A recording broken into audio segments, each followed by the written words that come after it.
Telangana Kaloji Narayana Rao university of health sciences, BSc MLT, BPT and allied health సైన్సెస్‌కి ఎవరైతే application చేసుకున్నారో వాళ్ళ కోసం ఈ వీడియో. సో, మనకి provisional merit list and not eligible candidate list అయితే రిలీజ్ అయిపోయింది.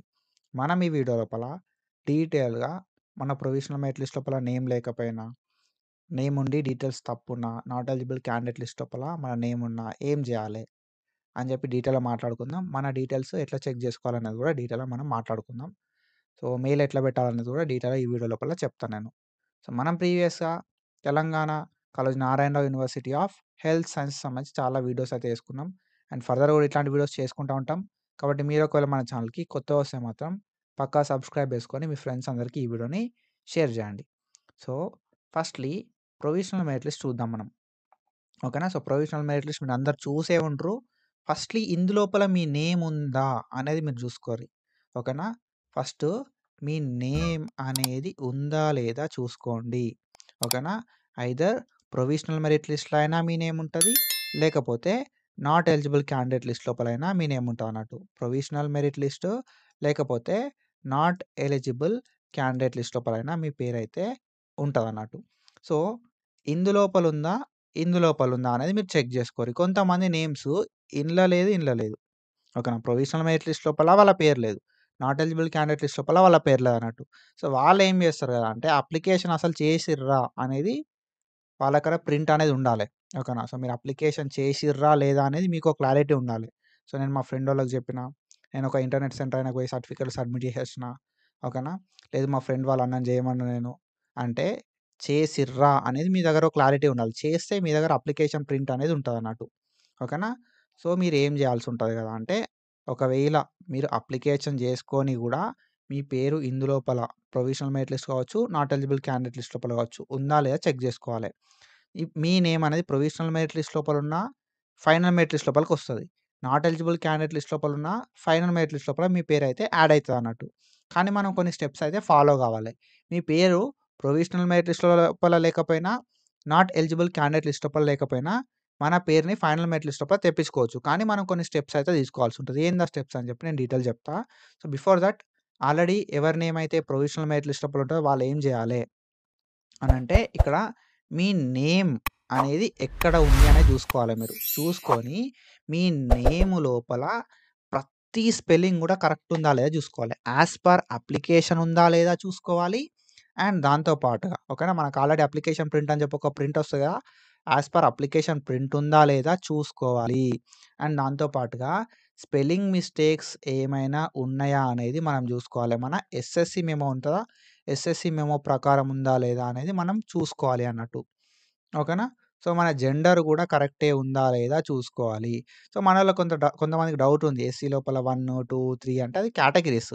ఎస్సీ లోపల కేటగిరీ 1, ఎస్సీ లోపల కేటగిరీ 2 ఓకేనా. ఎస్సీ లోపల కేటగిరీ 1, ఎస్సీ లోపల కేటగిరీ 2, ఎస్సీ లోపల కేటగిరీ 3 అన్నట్టు. ఓకేనా. గ్రూప్ 1, గ్రూప్ 2, గ్రూప్ 3 అట్లా మనకు ఎస్సీ లోపల కేటగరైజేషన్ చేసిరన్నట్టు. సో, అందుకే ఎస్సీ లోపల 1, 2, 3 అనేది చూపెడుతుంది. ఓకేనా. అందులోపల ప్రాబ్లమ్ ఏం లేదు. సో, మెయిన్‌గా మీరు చూసుకోవాల్సింది ఏంది గదా అంటే మీరు లోకలా? కాదా? ఓకేనా. సో, మీరు లోకలా? కాదా? అండ్ దాంతో పాటుగా మీ నేమ్ అనేది ఎట్లా ఉన్నదనేది మీరు జూసుకోవాలి. ఓకేనా. సో, మీరు మెయిన్‌గా జూసుకోవాల్సిందేందంటే మీ నేమ్ కరెక్టే ఉందా? యాస్ పర్ ఎస్ఎస్‌సి మెమో మీ నేమ్ ఉందా? లేకపోతే మీ డేట్ ఆఫ్ బర్త్ అనేది కరెక్టే ఉందా? మీ మార్క్స్ ఏవైతే మార్క్స్ ఉన్నాయో మార్క్స్ కరెక్ట్‌గానే ఉన్నాయా లేదా అనేది చూసుకోవాలి. నేను ఆల్రెడీ చెప్పిన.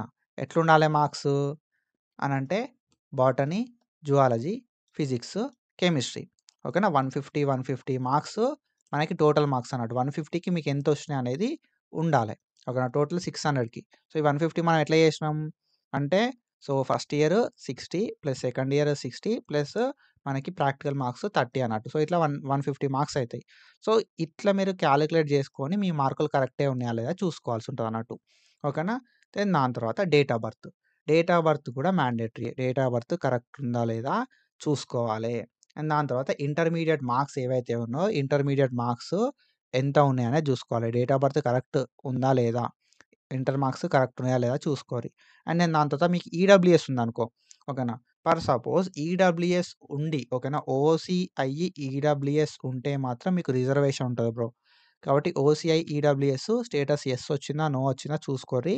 లేకపోతే మీరు ఈడబ్ల్యూఎస్ సర్టిఫికేట్ అనేది వాళ్ళకి మెయిల్ చేయాల్సి ఉంటదన్నట్టు.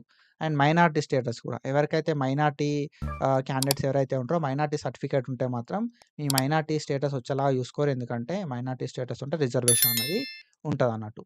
ఓకేనా? అండ్ దాంతో పాటుగా కేటగిరీ.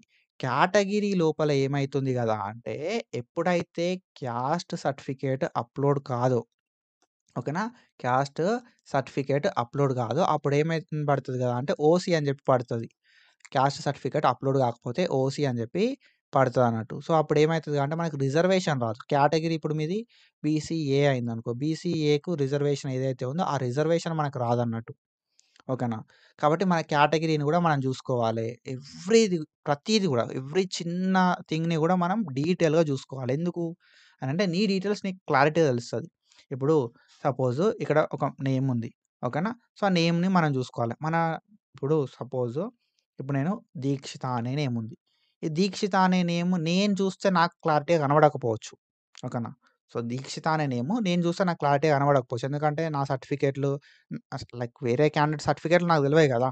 సో, వాళ్ళ సర్టిఫికేట్‌లు వాళ్ళు చూసుకున్నప్పుడు ఏమైతదంటే, వాళ్ళ డీటెయిల్స్ వాళ్ళకి క్లారిటీ తెలుస్తది. సో, ఒక్కొక్క స్పెల్లింగ్ అనేది కరెక్టే ఉందా? ఒక్కొక్క లెటర్ అనేది కరెక్టే ఉందా? అనేది వాళ్ళకి అర్థమైపోతది. దెన్ వాళ్ళ జెండర్ ఏందనేది వాళ్ళకి తెలుసు.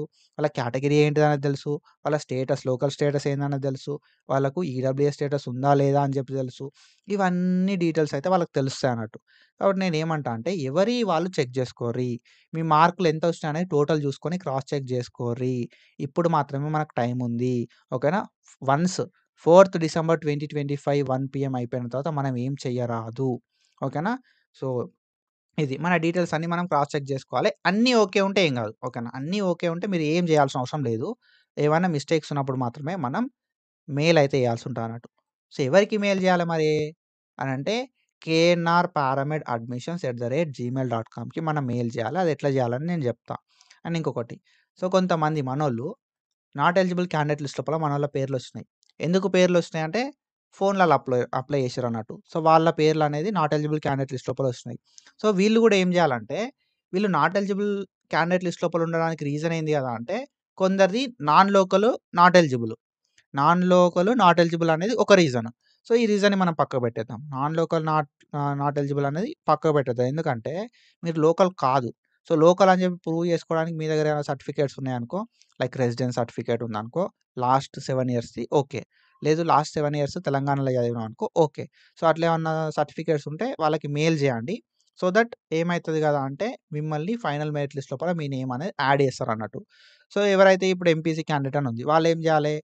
నేను బైపీసీ బ్రిడ్జ్ కోర్స్ చేసినా అని చెప్పి సర్టిఫికేట్ ప్రొవైడ్ చేయాలి. అండ్ ఇంకా కొంతమందున్నారు. బ్రిడ్జ్ కోర్స్ అనేది లేదు అని చెప్పి. సో, బ్రిడ్జ్ కోర్స్ అనేది అప్‌లోడ్ చేయాలి. ఇక నైన్త్ క్లాస్ బోనఫైడ్ అనేది లేదన్నారు. నైన్త్ క్లాస్ బోనఫైడ్ అనేది అప్‌లోడ్ చేయాలి. సో, ఏదైతే లేదు, నాట్ ఎలిజిబుల్ అని చెప్పి అన్నారో, సో, ఆ డాక్యుమెంట్‌ని మనం వాళ్ళకి పంపాల్సి ఉంటదన్నట్టు మెయిల్ లోపల. సో, ఎట్లా పంపాలనేది నేను డీటెయిల్‌గా చెప్తా. ఓకేనా? సో, దాని గురించి మీరేం టెన్షన్ తీసుకోకుర్రి. అండ్ ఇంకొక కొంతమంది సిట్యుయేషన్ ఏందంటే కొంతమంది పేరు ప్రొవిజనల్ మెరిట్ లిస్ట్ లోపల ఉండి తప్పుంది. కొంతమంది పేరు నాట్ ఎలిజిబుల్ క్యాండిడేట్ లిస్ట్ లోపల ఉందన్నట్టు. కొంతమంది పేరే లేదసలు. ఓకేనా? సో, ప్రొవిజనల్ మెరిట్ లిస్ట్ లోపల ఉండి తప్పుంది. నాట్ ఎలిజిబుల్ క్యాండిడేట్ లిస్ట్ లోపల ఉంది. ఎందుకంటే ఏదో ఒక డాక్యుమెంట్ మిస్ చేసిండు కాబట్టి. అండ్ మనకి కొంతమంది పేర్లు అసలు లేనే లేవు అప్లికేషన్ లోపల. సో, ఇక్కడ మీరు జూస్తే సో, మీ కండిషన్ ఏదైనా గూడా మనకెప్పటిదాకా టైం ఉంది? మీ సిట్యుయేషన్ ఏదైనా గూడా మనకెప్పటిదాకా టైం ఉంది అంటే 4థ్ డిసెంబర్, 4థ్ డిసెంబర్ 2025 దాకా మనకు టైం అయితే ఉంది. 4థ్ డిసెంబర్ 2025 1 పీఎం దాకా టైం అయితే ఉంది మనకి. వాళ్ళకి మెయిల్ జేయడానికి. ఓకేనా?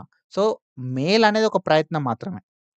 ఓకేనా? పక్కా చేంజ్ అయితది అని జెప్పి చెప్పడానికి లేదు. కానీ మనం ఒక అబ్జెక్షన్ అయితే రైజ్ జేయాలి. మోస్ట్ ఆఫ్ ద టైమ్ ఏమైతది గదా అంటే చేంజ్ అయితది. ఓకేనా? ప్రొవిజనల్ మెరిట్ లిస్ట్ లోపల మీ డీటెయిల్స్ తప్పుండి సో, ఎందుకంటే లాస్ట్ 1-2 ఇయర్స్ నుండి నేను ఏదైతే ఉందో ఇవన్నీ చూస్తున్నా గదా!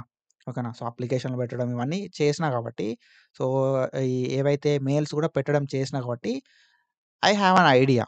ఏందంటే నాకు క్లారిటీ అయితే ఉంది. సో, ఏంది మనం ఒక మెయిల్ అనేది వాళ్ళకి చేస్తే వాళ్ళు పక్కాగా ఫైనల్ మెరిట్ లిస్ట్ లోపల చేంజ్ చేస్తారు. Either it is your name, either it is your gender, either it is your category ఓకేనా? మనం జేయాల్సింది ఒకటే. వాళ్ళకి మెయిల్ జేయాలి. జెండరా, నేమా, కేటగిరీయా, మార్క్సా సో, ఏదైనా గావచ్చు. మనం వాళ్ళకి మెయిల్ అయితే చేయాల్సుంటదన్నట్టు. Most of the time change అయితది. ఒకవేళ చేంజ్ గాకపోతే ఏం జేయాలే అని చెప్పి నేను ఫర్దర్‌గా జెప్తా. ఓకేనా? సో, ఎట్లా చేసి మనం ఫర్దర్‌గా మాట్లాడుకుంటాం గదా! చేంజ్ గాలేదు అని జెప్పి నాకు చెప్పండి. ఫర్దర్‌గా నేను జెప్తా. సో, ఒకవేళ నేను మీకు లైక్ కొన్ని సిట్యుయేషన్స్ ఎట్లుంటాయి గదా! అంటే నేను బిజీ ఉంటా. అట్లాంటి సిట్యుయేషన్ లోపల నాకు మెసేజ్ జేస్తే లైక్ నేను రెస్పాండ్ గాకపోతే ఏం జేయాలంటే సింపుల్ ఏం లేదు. So, Kaloji Narayana Rao university of health science ఉన్న కేఎన్ఆర్ యూహెచ్ఎస్‌కి ఎళ్ళండి. ఫైనల్ మెరిట్ లిస్ట్ తర్వాత గూడా మీ డీటెయిల్స్ చేంజ్ అవ్వకపోతే మాత్రం కేఎన్ఆర్ యూహెచ్ఎస్‌కెళ్ళండి. నేమ్ తోటి పెద్ద ప్రాబ్లమ్ గాదు బ్రో. ఓకేనా? జెండర్ తోటి ప్రాబ్లమ్ అయితది. నేమ్ లోపల స్పెల్లింగ్ మిస్టేక్స్ ఉన్నా పెద్ద ప్రాబ్లమ్ ఏం గాదు. జెండర్ తోటి ప్రాబ్లమ్ అయితది. కేటగిరీ తోటి ప్రాబ్లమ్ అయితది. ఈడబ్ల్యూఎస్ రిజర్వేషన్ తోటి, మైనారిటీ రిజర్వేషన్ తోటి ప్రాబ్లమ్ అయితదన్నట్టు. ఎందుకంటే మనకు సీట్ రాకపోవచ్చు. సో, ఒకవేళ మీరు మెయిల్ జేసిన తర్వాత గూడా మీ డీటెయిల్స్ చేంజ్ గాకపోయినా, మీ నేమ్ అనేది ఫైనల్ మెరిట్ లిస్ట్ లోపల యాడ్ గాకపోయినా, ఓకేనా? కొంతమంది నేమ్స్ అనేది final merit list, provisional merit list లోపల లేవు గదా! సో, మీ నేమ్ ప్రొవిజనల్ మెరిట్ లిస్ట్ లోపల లేకపోయినా, ఓకేనా? ప్రొవిజనల్ మెరిట్ లిస్ట్ లోపల ఉండి మిస్టేక్ ఉన్నా, నాట్ ఎలిజిబుల్ క్యాండిడేట్ లిస్ట్ లోపల ఉన్నా, మీ దగ్గర ప్రాపర్ సర్టిఫికేట్స్ ఉన్నాయి అన్న సిట్యుయేషన్ లోపల మెయిల్ జేయండి. మెయిల్ జేసిన తర్వాత గూడా మనకు అర్థమైపోతది గదా! ఫైనల్ మెరిట్ లిస్ట్ వచ్చిన తర్వాత చేంజ్ అయినాయా కాలేదా అని జెప్పి, నేమ్ యాడ్ అయిందా కాలేదా అని జెప్పి. దాని తర్వాత మీరేం జేస్తారు గదా! అంటే Kaloji Narayana Rao university of health సైన్సెస్‌కి ఆఫ్‌లైన్ లోపల విజిట్ చేయండి. మీరు మెయిల్ జేసినట్టుగా ప్రూఫ్ చూపెట్టండి. దాని తర్వాత ఆ మెయిల్ ఎప్పుడుండాలి గదా! అంటే 4థ్ డిసెంబర్ 2025 1 పీఎం కంటే ముందే మెయిల్ చేసినట్టుండాలే. వాళ్ళు ఫైనల్ మెరిట్ లిస్ట్ లోపల చేంజ్ జేయకపోతే మేము మెయిల్ జేసినాం. మీరు చేంజ్ చేయాలి గదా! అని జెప్పి వాళ్ళని అడిగినా గూడా ఒక పద్ధతనేది ఉంటదన్నట్టు. ఓకేనా? సో, లేదు నేను మెయిల్ జెయ్య డైరెక్ట్ పోతా అంటే దానికి మనం లైక్ ఏం జేయడానికుండది. సో, మెయిల్ జేయండి ఫస్టు. ఫైనల్ మెరిట్ లిస్ట్ లోపల చేంజ్ గాకపోతే ఆఫ్‌లైన్ లోపల విజిట్ అవ్వండి అని జెప్పి నేను జెప్తా. సో, ఇదెందుకు జెప్తున్నా అంటే ఇఫ్ నేను మీకు అవైలబుల్ లేకపోతే ఎవరు గూడా లైక్ డిసప్పాయింట్ గావద్దు. ఎవరు గూడా లాస్ గావద్దు అని జెప్పి నేను జెప్తున్నా. ఓకేనా? So, and if you are interested 154 ఉంటది బ్రో సబ్స్క్రిప్షన్ అనల్జెసిక్ గైడెన్స్ అని జెప్పి analgesic tutor app play store లోపల ఉంటది. You can join our guidance program. బీపీటీకి, ఏహెచ్ఎస్‌కి, బీఎస్సీ ఎంఎల్‌టీకి గైడెన్స్ నేను ప్రొవైడ్ చేస్తా. If you are interested subscription తీసుకోరి. 154 మాత్రమే ఉంటది. అండ్ ఈరోజు 8కి లైవ్ అయితే ఉంది. మీకేం డౌట్స్ ఉన్నా you can ask me there live లోపల అన్ని వీడియోస్ చూడుర్రి. లైవ్ అటెండ్ గారి. మీ డౌట్స్ నేను క్లారిఫై చేస్తా. ఒకటే లైవ్ గాదు, రెండే లైవ్‌లు గాదు. ఎన్ని లైవ్‌లు పెడితే అన్ని లైవ్‌కి మీరైతే ఎలిజిబుల్ అయితారు. సో, సబ్స్క్రిప్షన్ తీసుకోరి. అనల్జెసిక్ ట్యూటర్ యాప్‌ని ప్లే స్టోర్ నుండి డౌన్‌లోడ్ చేసుకోరి. ఓకేనా? సో, ఒకవేళ మీ నేమ్ అనేది మీరు మెయిల్ చేసిన తర్వాత గూడా ఓకేనా? మీరు మెయిల్ చేసిన తర్వాత గూడా చేంజెస్ అవ్వకపోతే కేఎన్ఆర్ యూహెచ్ఎస్‌కి ఎళ్ళండి అని జెప్పి నేను జెప్తా. సో, సబ్స్క్రిప్షన్ తీసుకున్నోళ్ళకే జెప్తా. ఓకేనా? సో, వీళ్ళకి మాత్రమే జెప్తా, వాళ్ళకి మాత్రమే జెప్తా అని నేను చెప్పట్లేదు. ఎందుకంటే ఐ నో దట్ ఫీలింగ్. ఎట్లా ఉంటది గదా! అంటే మనం ఇంత 2500, 2000 రూపీస్ పెట్టి అప్లికేషన్ పెట్టుకుంటాం. దాని తర్వాత మన నేమ్ రాకపోతే ఎట్లుంటది గదా! అంటే మనకి ఏ ఆప్షన్ ఉండది. వేరే ఆప్షన్స్ ఉన్నయా అంటే అది వేరు. ఏం ఆప్షన్ లేకుండా అంతా అయిపోయిన తర్వాత నాకు మెసేజ్ పెడతా ఉంటారన్నట్టు. అందుకే నేను ముందే చెప్తున్నా. సో, ఇది మిస్ అయితే నేను దానికి ఏం చేయలేను బ్రో. ఓకేనా? సో, ఇప్పుడు మన నేము ప్రొవిషనల్ మెరిట్ లిస్ట్ లోపల ఉండి తప్పుంది. లేకపోతే నాట్ ఎలిజిబుల్ క్యాండిడేట్ లిస్ట్ లోపల ఉంది. అసలు నా నేమే లేదు అన్నోళ్ళు ఏం చేయాలి అంటే మెయిల్ చేయాలి. ఎవరికి మెయిల్ చేయాలి? అంటే knrparamedadmissions@gmail.comకి మెయిల్ చేయాలి. ఓకేనా? paramedadmissions@gmail.comకి మెయిల్ చేయాలి. ఈ మెయిల్ ఐడీని నేను కాపీ చేసి మన టెలిగ్రామ్ లోపల పెడతా. ఓకేనా? మీరు అక్కడికెళ్ళి చూసుకోవచ్చు. ఓకేనా? You can check it out from there. And ఈ మెయిల్ ఫార్మాట్ ఉంటది. మెయిల్ ఫార్మాట్ కూడా నేను పెడతా మీకు. ఓకేనా? మీరు మెయిల్ ఎట్లా రాయాలి గదా! అంటే ఎట్లా రాయాలనేది నేను ఫర్దర్‌గా నా ఫోన్‌లో చూపెడతా. అండ్ ఇప్పుడు ఫార్మాట్ ఎట్లుండాలి గదా! అంటే grievances regarding provisional merit list or not eligible candidate list అని చెప్పి సబ్జెక్ట్ పెట్టాలి. ఇట్లనే రాయాలని ఏం లేదు. ఓకేనా? మెయిల్ అనేది ఇట్లనే రాయాలని ఏం లేదు. కానీ మీరు ఎట్లాంటి థింగ్స్ ఇంక్లూడ్ చేయాలనే నేను చెప్తా. ఓకేనా? సో, ఫస్ట్ ఏంది గదా! అంటే గ్రీవియన్సెస్ సబ్జెక్ట్ అని చెప్పి ఉంటది. సబ్జెక్ట్ దగ్గర grievances regarding provisional merit list or not eligible candidate list అని చెప్పి రాయిర్రి. దాని తర్వాత డియర్ సార్ ఆర్ మేడమ్ అని చెప్పి I'm writing to bring to your attention an error in provisional merit list or not eligible candidate list. Not eligible candidate list లోపల and provisional merit list లోపల ఒక error ఉంది. దాని గురించి నేను మిమ్మల్ని లైక్ మీ అటెన్షన్ తీ మీ అటెన్షన్‌కి తీసుకురావడానికి నేను ఈ మెయిల్ అనేది రాస్తున్నా అని చెప్పి మనం పెడుతున్నాం అన్నట్టు. సో, ఇట్లనే రాయాలని ఏం లేదు. సో, మీరు ఎట్లా రాసినా కూడా ఏం సో, నేను సింపుల్‌గా చెప్తా. My name is in provisional merit list. But it is entered wrongly అని చెప్పి. లేదు అంటే my name is in not eligible candidate list. నా దగ్గర సపోర్టింగ్ డాక్యుమెంట్స్ ఉన్నాయి. సో నా నేమ్ అనేది ఫైనల్ మెరిట్ లిస్ట్ లోపల యాడ్ చేయండి అని చెప్పి రాయాలి. ఓకేనా. సో ఎట్లా రాసినా ఏం లేదు. ఓకేనా. సో మీ నేమ్ తప్పుందా, మీ మార్కులు తప్పున్నాయా, మీ డీటెయిల్స్ తప్పున్నాయా, ఓకేనా, లేకపోతే మీ కేటగిరీ తప్పుందా, మీకు రిజర్వేషన్ యాడ్ కాలేదా, మైనారిటీ స్టేటస్ లేదా, ఓకేనా, ఈడబ్ల్యూఎస్ స్టేటస్ లేదా, పీహెచ్ స్టేటస్ లేదా అని చెప్పి మీరు ప్రతీది కూడా ఏంటంటే చెప్పాలి వాళ్ళకి. అసలు మీ మిస్టేక్ ఏందనేది మీకు తెలిసిపోతుంది. ఇక్కడ మీరు మీ ప్రొవిజనల్ మెరిట్ లిస్ట్ లోపల చూసుకుంటే మీ నేమ్ కరెక్ట్ ఉందా లేదా అనేది మీకే తెలుస్తుంది. జెండరు ఇవన్నీ కూడా మీ డీటెయిల్స్ మీకు తెలుస్తాయి కాబట్టి you can easily right A mail. ఓకేనా. మీరు ఈజీగా రాయగలుగుతారు అన్నట్టు మెయిల్ అనేది. ఓకేనా. సో నా డీటెయిల్స్ ప్రకారం ఏవైతే రికార్డ్స్ ఉన్నాయో నా రికార్డ్స్ ప్రకారం నా డీటెయిల్స్ అనేది ఇట్లా ఉన్నాయి. కానీ ప్రొవిజనల్ మెరిట్ లిస్ట్ లోపల నా డీటెయిల్స్ అనేది ఇట్లా ప్రింట్ అయినాయి. నాట్ ఎలిజిబుల్ క్యాండిడేట్ లిస్ట్ లోపల నా నేమ్ అనేది వచ్చింది. రీజన్ ఏంటంటే 9th క్లాస్ బోనఫైడ్ లేదని చెప్పిర్రు. 10th క్లాస్ బోనఫైడ్ లేదని చెప్పి నా పేరు నాట్ ఎలిజిబుల్ క్యాండిడేట్ లిస్ట్ లోపల పెట్టిర్రు. కానీ నా దగ్గర 9th క్లాస్ బోనఫైడ్ ఉంది, 10th క్లాస్ బోనఫైడ్ ఉంది. నేను అటాచ్ చేస్తున్నా అని చెప్పి 9th క్లాస్ బోనఫైడ్ని అటాచ్ చేయాలి. మీ నేమ్ మిస్టేక్ ఉన్నప్పుడు ఏం చేయాలి, ఎస్ఎస్సి మెమోని అటాచ్ చేయాలి. మీ మార్క్స్ తప్పు ఉన్నప్పుడు ఏం చేయాలి, ఇంటర్మీడియట్ మెమోని అటాచ్ చేయాలి. అండ్ ఇంకా కొన్ని సిచ్యువేషన్స్ లోపల మనకు కేటగిరీ మిస్టేక్ ఉంటుందన్నమాట. అప్పుడు ఏం చేయాలి, క్యాస్ట్ సర్టిఫికేట్ అనేది అప్లోడ్ చేయాలి. రిజర్వేషన్ కావాలంటే మైనార్టీ అయితే మైనార్టీ స్టేటస్ని, ఈడబ్ల్యూఎస్ అయితే ఈడబ్ల్యూఎస్ స్టేటస్ని అప్లోడ్ చేయాల్సి ఉంటుంది అన్నట్టు.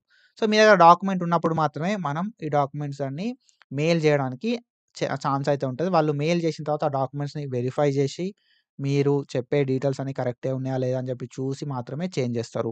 ఓకేనా. సో తర్వాత లాస్ట్కి ఏంటంటే I kindly request sir that you review and correct this error at earliest convenience అని చెప్పి. సో నేను నా అడిషనల్ డాక్యుమెంట్స్ ప్రొవైడ్ చేయడానికి కూడా నేను రెడీగా ఉన్నా అని చెప్పి, నా క్లెయిమ్ని నేను సపోర్ట్ చేయడానికి ఏ డాక్యుమెంట్స్ అయినా ప్రొవైడ్ చేస్తాను అని చెప్పి మనం లాస్ట్కి చెప్పి మీ నేము, మీ సీరియల్ నెంబరు, మీ రూల్ నెంబరు, మీ కాంటాక్ట్ ఇన్ఫర్మేషన్, వీలైతే మొబైల్ నెంబర్ కూడా ఇవ్వండి. ఓకేనా. సో సింపుల్లీ నేను ఒకటే చెప్తా, మీకు ఎట్లా నచ్చితే అట్లా మెయిల్ రాయండి. ఓకేనా. కానీ మెయిల్ ఐడి మాత్రం ఇది knrparamed.admissions@gmail.comకి మెయిల్ రాయండి. మీ డీటెయిల్స్ తప్పున్నాయి అన్న సిచ్యువేషన్ లోపల. చేంజ్ కాకపోతే అది తర్వాత విషయం. మెయిల్ చేయడం ఇంపార్టెంట్. మెయిల్ చేయకుండా చేంజ్ కాలేదు అని చెప్పి వేరే వాళ్ళని బ్లేమ్ చేయడం అయితే ఉండదన్నట్టు. యూనివర్సిటీ అనేది ఎట్టి పరిస్థితుల్లో రెస్పాన్సిబిలిటీ తీసుకోదు. మళ్ళీ చెప్తున్నా, ఏదైతే ఈ డేట్ అయిపోతుంది కదా, డేట్ అయిపోయిన తర్వాత 2 to 3 డేస్ తర్వాత నాకు లాస్ట్ ఇయర్, ఓకేనా, అంత అయిపోయిన తర్వాత 2 to 3 డేస్కి ఒక ఆయన మెసేజ్ పెట్టిండు. యూనివర్సిటీకి పోయిండు, అక్కడ వాళ్ళని అడిగిండు, రిక్వెస్ట్ చేసిండు, చేయరు కూడా. ఓకేనా. మెరిట్ లిస్ట్ లోపల నీ పేరు లేదు అంటే you have to respond quickly. నువ్వు వాళ్ళకి మెయిల్ చేయాలి. మెయిల్ చేసిన తర్వాత ఫైనల్ మెరిట్ లిస్ట్ లోపల నీ పేరు రాలేదంటే అప్పుడు నువ్వు యూనివర్సిటీకి పోయినా కూడా అది ఒక లెక్క ఉంటుంది. ఓకేనా. నాట్ ఎలిజిబుల్ క్యాండిడేట్ లిస్ట్ లోపల ఉంది, సపోర్టింగ్ డాక్యుమెంట్స్ లేవు అంటే లైట్ తీసుకో, ఏం కాదు. సపోర్టింగ్ డాక్యుమెంట్స్ ఉన్నాయి, వాళ్ళకి మెయిల్ చేయడానికి బద్ధకం అవుతుంది అని చెప్పి అనుకోకూర్రి. ఓకేనా. సో ఎట్టి పరిస్థితుల్లో మన డీటెయిల్స్ తప్పు ఉన్నప్పుడు వాళ్ళకి మనం మెయిల్ చేయాలి. ఫర్దర్గా ఏదైనా ఇష్యూ వచ్చినా కూడా మనం మాట్లాడడానికి ఉంటుంది అన్నట్టు. మెయిల్ చేస్తే నేను మెయిల్ చేసినా కరెక్షన్ చేయలేదు మీరు, so I'm requesting to correct this అని చెప్పి అక్కడికి పోయినా కూడా ఓకేనా, వీళ్ళు మెయిల్ చేశారు కదా ఇన్ టైం లోపల అని చెప్పి కరెక్ట్ చేయడానికి ఛాన్స్ అయితే ఉంటుంది. ఓకేనా. సో ఇది బ్రో ఇన్ఫర్మేషన్. నాకు తెలిసి మీకు క్లారిటీ వచ్చింది అనుకుంటున్నా. సో నేను మెయిల్ ఎట్లా రాయాలని చెప్పి నా ఫోన్ లోపల డీటెయిల్గా చూపెడతా. And if you are interested subscription తీసుకొని 154 ఉంటుంది. ఎన్నో లైవ్లు పెడతా ఉంటాం, ఎన్నో థింగ్స్ చెప్తా ఉంటాం. phase 1, phase 2, phase 3 గురించి ప్రతిదీ చెప్తా ఉంటాం. ఇప్పుడు నువ్వు phase 1లా సీట్ రాలే అనుకో, సెకండ్ ఫేజ్లో 154 పెట్టి ఇట్లా వేసి తీసుకోవడానికి ట్రై చేస్తావు. అదేదో ఇప్పుడే 154 పెట్టి తీసుకున్నావు అనుకో, phase 1లో హెల్ప్ చేస్తాను నేను, phase 2లో హెల్ప్ చేస్తా, phase 3లో హెల్ప్ చేస్తా. ఓన్లీ ఒకటే ఫేజ్కి పరిమితం కాదు 154 అనేది. phase 1, phase 2, phase 3 ఇంకెన్ని ఫేజ్లు ఉంటే అన్ని ఫేసెస్లా మనం మన సైడ్కి వెళ్ళి 100% ఎఫర్ట్ అనేది పెడదాం. ఓకేనా. సో ఇది నేను డీటెయిల్గా చెప్తా. అండ్ ఐ హోప్ మీ అందరికి క్లారిటీ వచ్చింది అనుకుంటున్నా. So let's check it out in our phone. ఎట్లా మెయిల్ చేయాలని చెప్పి చూపెడతా. So let's start the video. So మనం ఈమెయిల్ ఎట్లా రాయాలి అని చెప్పి నేను డీటెయిల్గా చూపెడతా. ఫస్ట్లీ మన టెలిగ్రామ్ ఓపెన్ చేసుకోరి. అండ్ దెన్ మనకు టెలిగ్రామ్ లోపల మనకి మెయిల్ ఐడి అయితే ఉంటుంది అన్నట్టు. సో ఈ మెయిల్ ఐడిని ఏం చేసుకోవాలంటే ఫస్ట్ కాపీ చేసుకోరి. దెన్ కాపీ చేసుకున్న తర్వాత జీమెయిల్ అని చెప్పి మన ఫోన్లో ఒక యాప్ ఉంటుంది. ఈ జీమెయిల్ యాప్ని ఓపెన్ చేయండి. అండ్ దెన్ కంపోజ్ అని చెప్పి ఉంటుంది. కంపోజ్ మీద ప్రెస్ చేసి 2 అనే దగ్గర మనం కాపీ చేసుకున్న మెయిల్ని పేస్ట్ చేయండి. దెన్ దాని తర్వాత మనకు కింద సబ్జెక్ట్ అని చెప్పి వస్తుంది. సబ్జెక్ట్ లోపల grievances regarding provisional merit list, provisional అయితే provisional, not eligible candidate list అయితే నాట్ ఎలిజిబుల్ క్యాండిడేట్ లిస్ట్. అది రాసిన తర్వాత కింద కంపోజ్ మెయిల్ అని ఉందా, ఈ కంపోజ్ మెయిల్ దగ్గర మీ నేమ్ సో సింపుల్గా రెస్పెక్టెడ్ సార్ ఆర్ మేడం అని చెప్పి రాసి, సో మీ సింపుల్గా మీకు ఎంత పాసిబుల్ అయితే అంత పాసిబుల్ సింపుల్ వే లోపల నా డీటెయిల్స్ తప్పు ఉన్నాయి, సో దానివల్ల నా మెరిట్ పొజిషన్ చేంజ్ అవుతుంది కావచ్చు, వెబ్ ఆప్షన్స్ పెట్టుకునేటప్పుడు ఇబ్బంది అవుతుంది, సో నా నేమ్ అనేది నాట్ ఎలిజిబుల్ క్యాండిడేట్ లిస్ట్ లోపల ఉన్నాయని చెప్పి ఎంత పాసిబుల్ అయితే అంత పాసిబుల్గా సింపుల్ వే లోపల రాయండి. సో మీకు ఎంత ఈజీ ఇంగ్లీష్ వస్తే అంత ఈజీ ఇంగ్లీష్ లోపల రాయండి. ఇఫ్ మీకు లైక్ ఏదైనా ఫార్మాట్ ఉంటే సరిపోతుంది, లైక్ ఫార్మాట్ ఉంటే బెస్ట్ ఉంటుంది అనుకుంటే నేను ఆల్రెడీ మన టెలిగ్రామ్ లోపల పెట్టిన ఆ ఫార్మాట్ని ఏం చేస్తుంది అంటే కాపీ పేస్ట్ చేసుకోరి, ఓకేనా. కాపీ పేస్ట్ చేసుకొని ఏం చేస్తారు కదా అంటే అప్లోడ్ అయితే చేసేసేయండి, ఓకేనా. సో కాపీ చేయండి, దెన్ దాని తర్వాత ఇక్కడ పేస్ట్ చేయండి. సో పేస్ట్ చేసిన తర్వాత ఇక్కడ మీకు ఏది అయితే ఇష్యూ ఉంటుందో ఆ ఇష్యూని మాత్రమే ఎంటర్ చేయడానికి ట్రై చేయండి, ఓకేనా. సో ఈమెయిల్ లోపల మీరు మీ డీటెయిల్స్ని పక్కా ప్రొవైడ్ చేయాలి. మీ సీరియల్ నెంబర్ ఎంత, మీ రూల్ నెంబర్ ఏంటిది, మీ నేమ్ ఏంటిది, ఎట్లా ఉండే, ఎట్లా పడింది అని చెప్పి ప్రతిదీ డీటెయిల్గా ఎంటర్ చేయాలి. రూల్ నెంబరు, సీరియల్ నెంబర్ ఏదైతే ఉందో సీరియల్ నెంబర్ కావచ్చు, రూల్ నెంబర్ కావచ్చు, నేమ్ కావచ్చు, సో ఇవన్నీ మ్యాండేటరీ. రిజిస్ట్రేషన్ నెంబర్ కూడా మ్యాండేటరీ. ఇవన్నీ ఇచ్చిన తర్వాత ఏం చేస్తావు కదా అంటే, సో మనకి ఇక్కడ చిన్న బటన్ ఉంది కదా పిన్ లాగా, దీని మీద మనం ప్రెస్ చేస్తే ఇక్కడ మనకి ఫొటోసు, కెమెరా, ఫైల్స్, డ్రైవ్ అని ఉన్నాయి కదా, ఇందులోపలికి వెళ్ళి మనం డాక్యుమెంట్ సెలెక్ట్ చేసుకోవడానికి ఏదైనా ఒకటి సెలెక్ట్ చేసుకోవాలి, ఓకేనా. సో మనం ఇప్పుడు ఫైల్స్ అన్నాం అనుకో, ఫైల్స్ అన్నీ చూపెడుతుంది, ఆ ఫైల్ని సెలెక్ట్ చేసుకోవాలి. సెలెక్ట్ చేసుకొని అప్లోడ్ చేయాల్సి ఉంటుంది అన్నట్టు, ఓకేనా. సో ఫైల్ని సెలెక్ట్ చేసుకుంటే అప్లోడ్ అవుతుంది. దెన్ దాని తర్వాత మనం సెండ్ కొట్టుడితోటే వాళ్ళకు సెండ్ అయిపోతుంది. తర్వాత విషయం తర్వాత చూసుకుందాం. ఫైనల్ మెరిట్ లిస్ట్ లోపల మీ పేరు, సో కొంతమంది పేర్లు రాలేదు చూసిర్రా, వాళ్ళు ఏం చేస్తారు కదా అంటే మీ అప్లికేషన్ ఫామ్ని అటాచ్ చేయండి. నా నేమ్ అనేది ప్రొవిజనల్ మెరిట్ లిస్ట్ లోపల రాలేదు, నాట్ ఎలిజిబుల్ క్యాండిడేట్ లిస్ట్ లోపల రాలేదు అని చెప్పి మీరు మీ అప్లికేషన్ ఫామ్ని అటాచ్ చేయండి. దాని తర్వాత సెండ్ అని చెప్పి అంటే సెండ్ అయిపోతుంది అన్నట్టు, ఓకేనా. So my name is not listed in provisional merit list or not eligible candidate list, so please kindly recheck that అని చెప్పి పెట్టి మనమైతే సో ఈ ఏదైతే పిన్ బటన్ ఉందిగా ఇక్కడ మనది అప్లికేషన్ ఫామ్ పెట్టి సెండ్ చేయాల్సి ఉంటుంది అన్నట్టు. సో మీది ఏ మిస్టేక్ ఉంటే అది, నేమ్ మిస్టేక్ ఉంటే నేము, రూల్ నెంబర్ దగ్గర మిస్టేక్ ఉంటే రూల్ నెంబరు, రిజిస్ట్రేషన్ నెంబర్ అయితే రిజిస్ట్రేషన్ నెంబరు, క్యాస్ట్ అయితే క్యాస్ట్, ఈడబ్ల్యూఎస్ అయితే ఈడబ్ల్యూఎస్, మైనారిటీ స్టేటస్ అయితే మైనారిటీ స్టేటస్, ఇవన్నీ చెక్ చేసుకొని మీరు మెయిల్ చేయాల్సి ఉంటుంది అన్నట్టు. అన్నీ అయిపోయిన తర్వాత సెండ్ అనేది చేయాలి. సో క్రాస్ చెక్ చేసుకొని సెంట్ మెసేజెస్ ఉంటుంది కదా, ఈ సెంట్ మెసేజెస్ లోపల క్రాస్ చెక్ అయితే మీరు చేసుకోవాల్సి ఉంటుంది అన్నట్టు, ఓకేనా. సో సెండ్ అయిందా కాలేదా అని చెప్పి. సో ఇది ఇన్ఫర్మేషన్. ఐ హోప్ మీ అందరికీ క్లారిటీ వచ్చింది అనుకుంటున్నా. సో ఇట్లాంటి ఇన్ఫర్మేషన్ అండ్ అప్డేట్స్ కోసం ఫాలో అవుతూ ఉండండి. Thank you so much. Signing off.